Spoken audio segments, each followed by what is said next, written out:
So, kamusta po mga ka-Streetwise? Ako po si Takero Miyamoto at welcome po sa aking munting channel.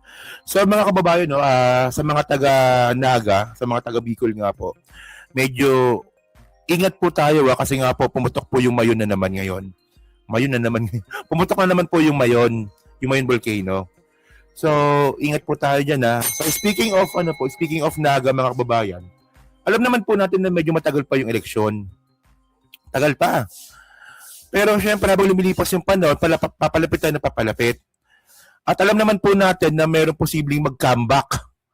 No? Ito, sige, pag-usapan natin to, no? Kasi may mga nagtatanong sa akin, mga kababayan, kung ano bang masasabi ko kay Lenny. Diba? Alam naman po natin mga streetways, no, sa mga matagal na po naka-follow sa akin, especially po ng 2022 election. No, ano pa lang ako noon, 20,000 subscribers pa lang ata ako noon, no. Ang dami kong sinabing hindi magandang salita kay Lenny.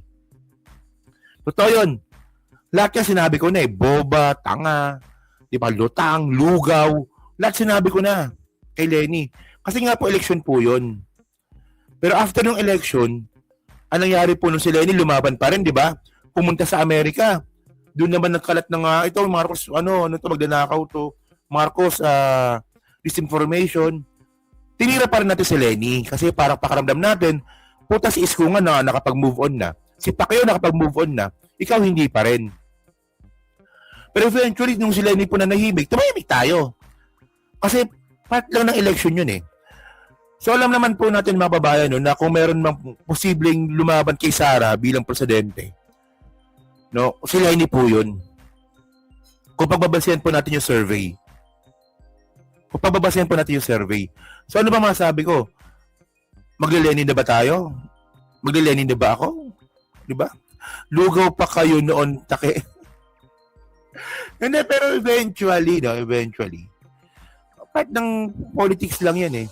Oo. So, ito magandang example. Si Isko, di ba? Noong 2022 elections, ang dami rin sinabi niya pang-aasar kay PBBM noon.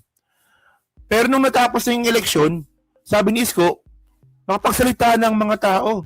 Majority ng mga Pilipino si BBM ang pinili. So ako, mas gusto ko na lang na gawin ang trabaho ko sa Maynila at tulong ang national government. Puta, ang galing, di ba? Di ba? Ang galing marunong na magsalita si Isko ngayon na.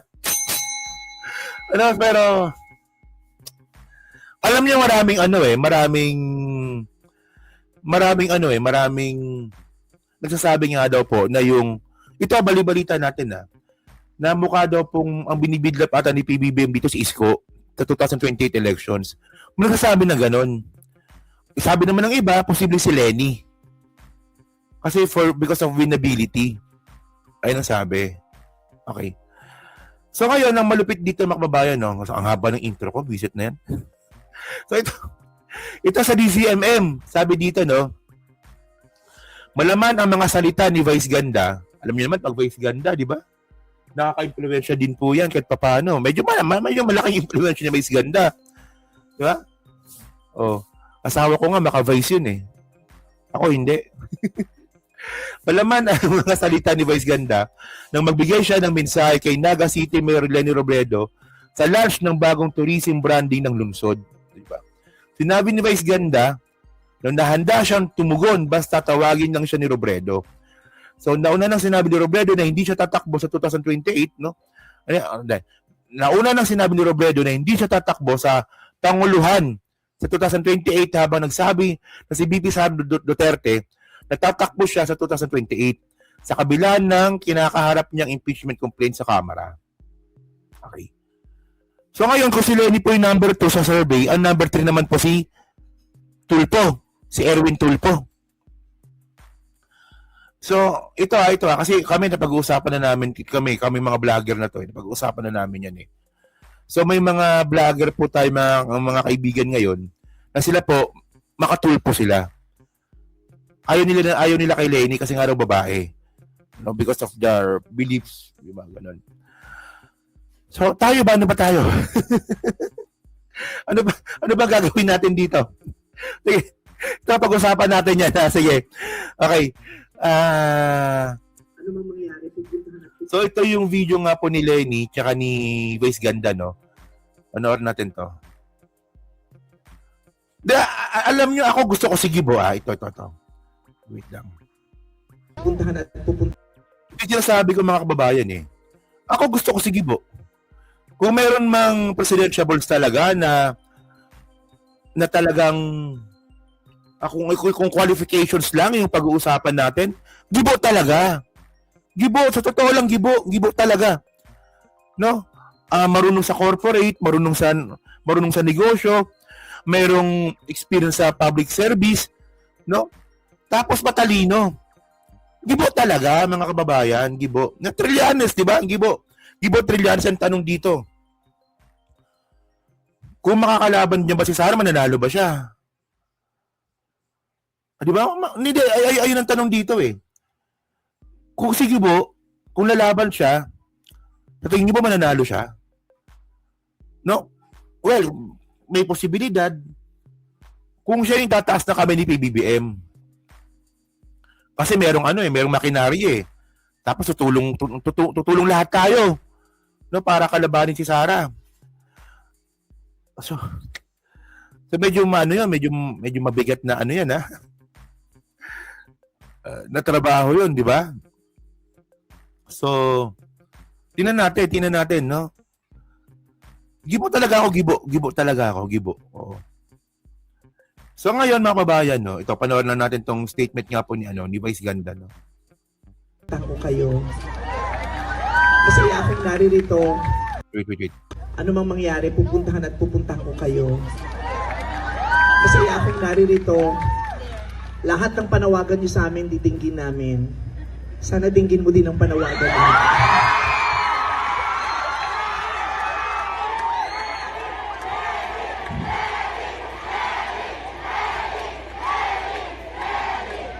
Naga is the heart. You are our heart. Pero ito mga kababayan, no, ito. Kung si Lenny yung endorso ni PBBM, kung sakali man. Pero sabi naman ng mga ibang nakakausap ko, sabi daw, posibleng si Lenny, marami din namang ayaw. Especially po sa side. Sa kabilang side. Alam nyo, no, itong mga tao nakapaligid kay PBBM, may kanya-kanyang grupo din sila eh. Pansin ko yan eh. Napansin ko talaga yan. Merong grupo po na dito na mas dikit nga po sa kanya. mas dikit nga po kay ma'am. na sila, medyo watak-watak sila, no. Pansin ko yan. So merong mga dikit kay PBBM na medyo dikit nga po sabihin ko ba? Medyo dikit kay FL Lisa na medyo hindi type si Lenny, no. Yung mga tao nakapalibot kay FL Lisa, hindi si FL Lisa mismo na medyo hindi nila type si Lenny. O merong ganun. Oo. Tapos merong mga nasa opisina na okay lang si Lenny sa kanila, di ba? Ganun. Oh. So, ngayon, tinan nyo kung si Lenny po yung endorso ni PBBM, tinan nyo kuha niya na yung Bicol Region. Oo. Kuha niya na rin po yung Region 6, yung Panay Island. Kay Lenny yan eh, Panay Island. Ngayon, posible rin makuha ni Lenny yung Norte, kung sakaling siya yung endorso Maybe a big chunk from Norte makukuha ni Lenny yan. So, is that enough para matalo si Sara? Maraming question dito eh. No, sige, continue natin. You are our hope. We need you to continue hoping for a wonderful future, not just for our families, but for the entire Philippines. Tama! Dinggin niyo po kami. Para niyo ng awa. Pero gusto naming maranasan yung luwag ng kalooban. Kasi ngayon nakikita ko yung mga ngiti ninyo. Tingnan nyo, yung init, hindi nyo alintana. Yan na naman si Vice Ganda eh. Tumira na naman ng appeal to the emotions. Kasi yung puso nyo puno ng saya. Di ba masaya kayong lahat? Sa Pilipinas, hindi lahat ng lugar ganyan ang nararamdaman ng mga tao. Kasi mas mabigat, mas malungkot, mas hirap kaysa sa mas masaya. Sana lahat tayo, sana buong Pilipinas ganyan araw-araw. Hindi madali ang buhay, may kahirapan, pero malaking bahagi ng mga puso natin yung gaan at saya. Yung pusong walang takot at pangamba. Yung pusong punong-puno ng pag-asa dahil alam natin na tayong lahat ay pinamumunuan ng isang mabuting puso din. We love you, Madam Lenny. And magkita po tayo ulit sa campaign nyo.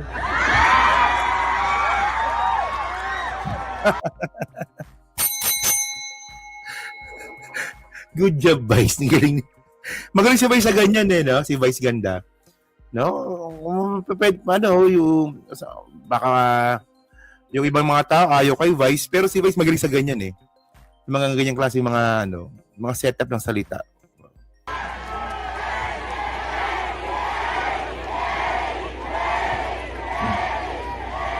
Huwag kang ma-pressure.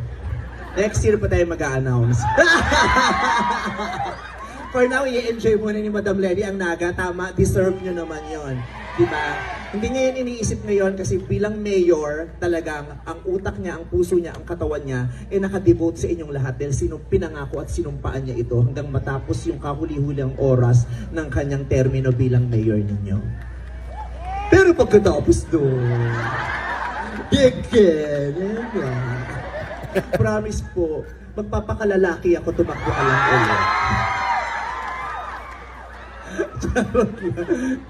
Baka hindi ko may pangako yun.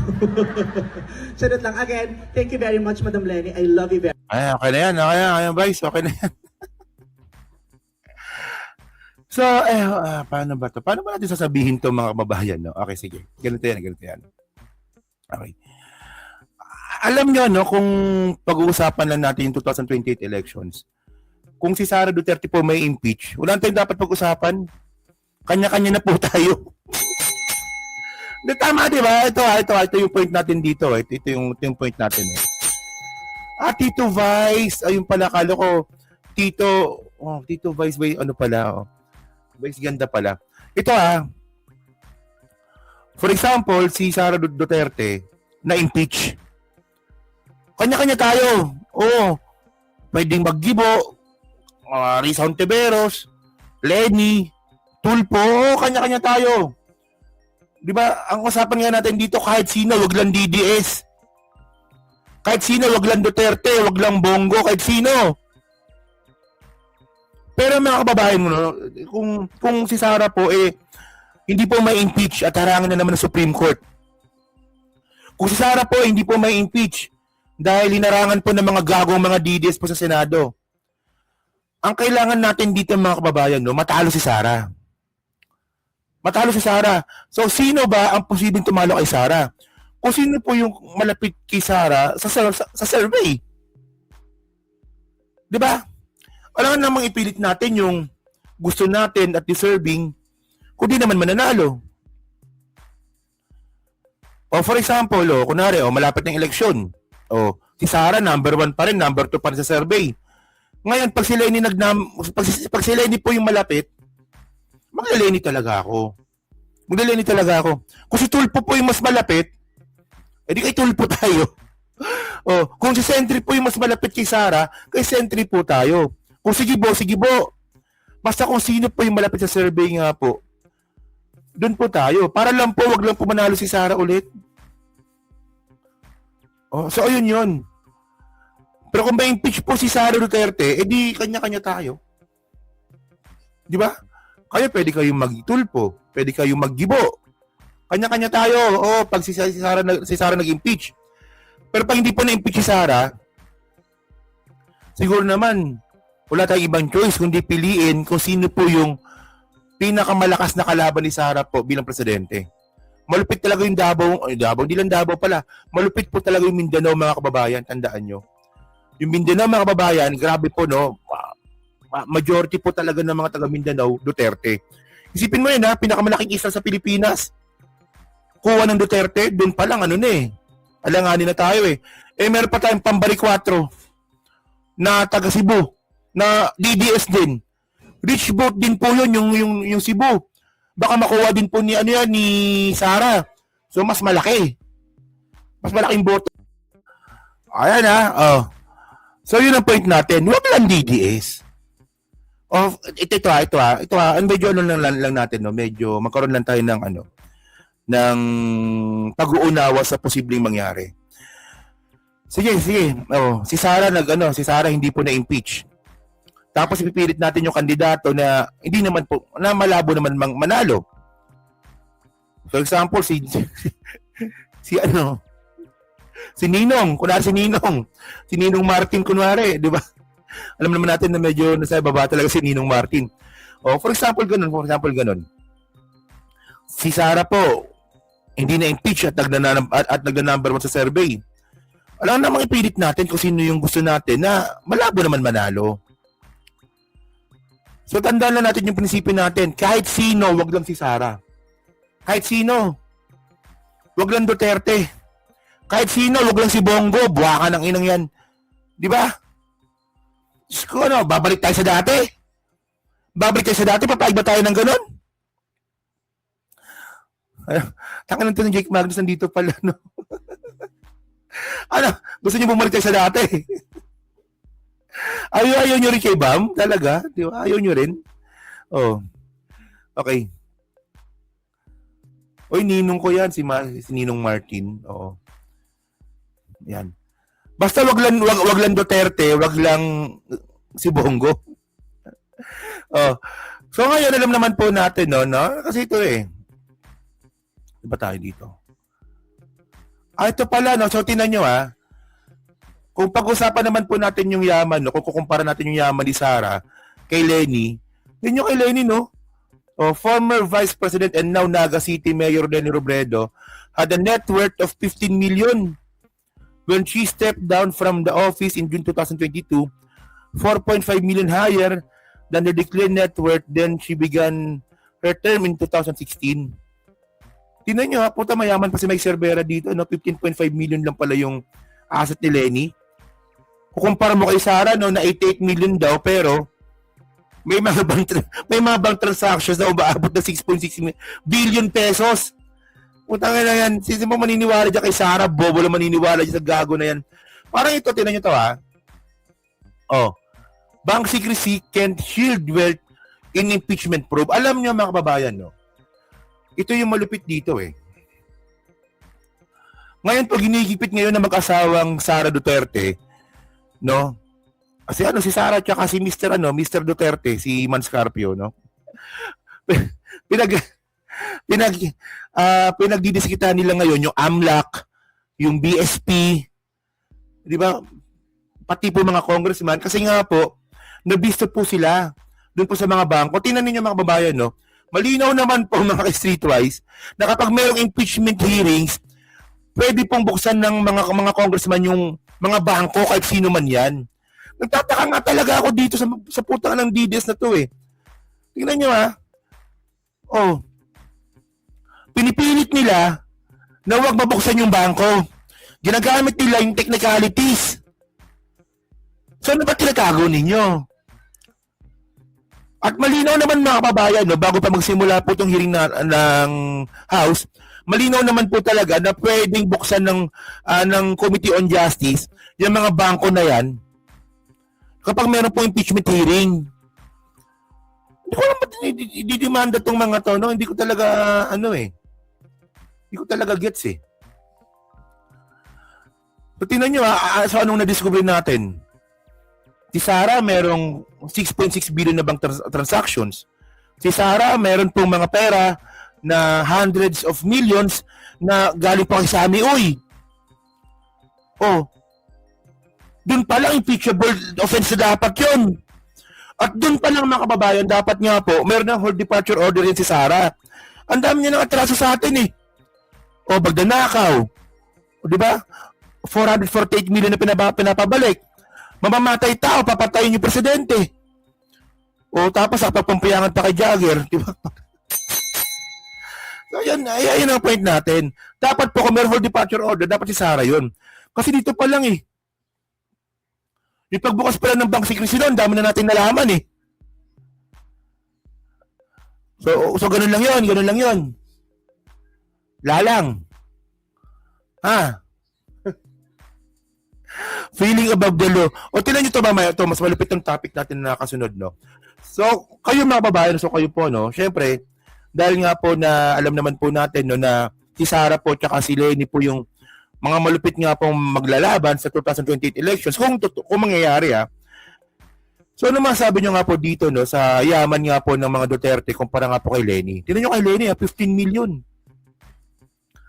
15 million lang po yung ano ni Lenny, yung ano niya yung yung SALN niya. 15.5 million. Andun na po yung pera sa bangko, yung bahay, lupa, alahas, di ba? Pati sasakyan, andun na lahat. Andun na lahat. Pero si Sara tinago. No? Gamit yung Bank Secret Silo. Dito ako totolas na lang to, no? Alam niyo po kasi mga kababayan, no? Yung Bank Secret Silo na yan, mga ka-streetwise, dapat po yan sa mga depositor na mga sibilyan. Dapat po, hindi po kasama dyan yung mga politiko. Tignan nyo kasi nga po, kaya binuo yan eh. Kasi malamang itatanong ninyo, di ba? Na, Takero, bakit meron kasi yung Bank Secret Silo? Nagagamit lang yun ng mga politiko para itago yung mga pera nila. Mga kababayan po kasi, ginawa po yung Bank Secret Silo na yan, mga kababayan, para po sa ating mga depositor. For example, tayo po, depositor tayo na meron na tayong mga medyo malaking pera ng konti. Pero hindi natin kaya mag-hire ng bodyguard, ng security guard para po protektahan ang sarili natin. 'Di ba? So ngayon, itong Bank Secret ng mga kababayan, ginawa po ito para protektahan yung mga depositor para po hindi po ma-expose yung pera nila sa bangko for their safety. For their safety. Di ba? Kung ikaw, meron kang 3 million sa bangko. Actually, yung 3 million, pwede ka nang kidnapin dyan. Di ba? Withdrawin mo yung 3 million. Makukuha mo yung anak mo. Pwedeng ganun. Pero kung meron kang 3 million sa bangko, wala ka pa rin kapasidad para mag-hire ng bodyguard. Para bantayan ka 24/7, di ba? At least you get the point. No, ginawa po yung Bank Secret sila mga kababayan para po itago po at protektahan yung mga katulad natin na may pera sa bangko para hindi ma-expose. Yun nga lang, ginagamit din po ito ng mga politiko para itago rin po yung mga ninakaw nila. Parang si Sara, di ba? So yun po ang point natin. So at least you get the point, no? So yun po, no? Kayo po naman sabi nyo nga po dito. So comment na po sa baba at binabasa ko pong lahat yan, no?